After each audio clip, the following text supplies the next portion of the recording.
Hello everyone, welcome to class and welcome to my channel. Today our topic is overcome barriers of effective communication.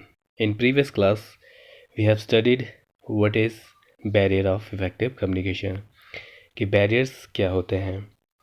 हमने ये देखा था कि barriers जब हम communication करते हैं तो वो कौन सी रुकावटें होती हैं जिसकी वजह से हम अपने communication को effective तरीके से receiver तक नहीं पहुंचा पाते. आज हम पढ़ेंगे कि उन बैरियर्स को किस तरीके से हम ओवरकम करते हैं या कम करते हैं. तो चलिए स्टार्ट करते हैं आज का सेशन. पहला है क्लेरिफाई आइडियाज़ बिफोर कम्युनिकेशन. जी हाँ, सबसे पहला है कि communication should be very clear in his mind about what he want to say. जो भी सेंडर है सबसे पहले उसको ये क्लियर होना चाहिए कि वो किस टॉपिक के बारे में बात करने वाला है या कम्युनिकेशन करने वाला है. He should know the object of the message and therefore he should arrange his thoughts in a proper order. उसको ये पता होना चाहिए सेंडर को कि मैंने किस टॉपिक के बारे में बात करना है और एक पूरा प्रॉपर तरीके से जो भी उसने टॉपिक्स बोलने हैं या थॉट्स बोलने हैं या मैसेजेस जो भी हैं उसका एक प्रॉपर ऑर्डर में रखना चाहिए जिससे कि एक प्रॉपर तरीके से कम्युनिकेशन हो सके. और ऑडियंस को पहले ही टॉपिक के बारे में क्लियर करना कि वो किस टॉपिक के बारे में कम्युनिकेशन करने वाला है. नेक्स्ट है communicate according to the need of the receiver. The sender of the communication should prepare the structure of the message not according to his own level ability but he should keep in mind the level of understanding or environment of the receiver. Communication करने से पहले हमें जो receiver है उसके environment को समझना ज़रूरी है. हमें अपने लेवल के नहीं, हमें रिसीवर के लेवल के हिसाब से कम्युनिकेशन करना चाहिए और हमें एक प्रॉपर स्ट्रक्चर तैयार करना चाहिए मैसेज का. हमें अपने लेवल से नहीं, हमें जैसे कि हम जान भी चुके हैं कि हमें रिसीवर को देखते हुए कम्युनिकेशन करना चाहिए. नेक्स्ट है consult others before communication. Communication करने से पहले दूसरों से सलाह लेना या उनसे भी कंसर्न लेना. At the time of planning the communication suggestion should be invited from all the person concern.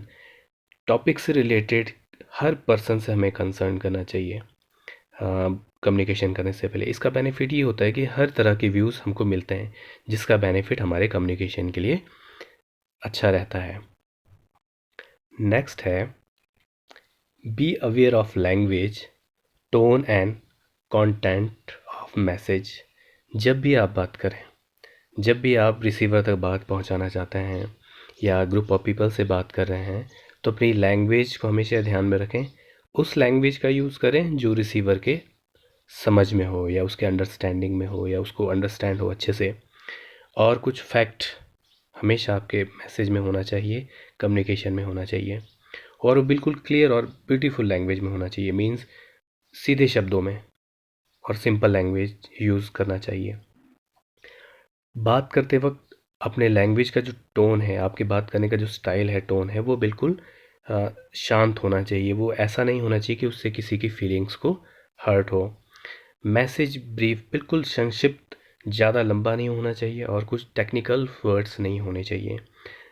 बहुत ही सिंपल लैंग्वेज में बात करनी चाहिए. नेक्स्ट है convey things of help and value to the listener. The subject matter of a message should be helpful to the receiver. The need and interest of the receiver should especially be kept in mind. जब भी हम बात करें, जो हम बात करते हैं वो लिसनर के बेनिफिट के लिए या उसको कुछ इन्फॉर्म करने के लिए हम करते हैं.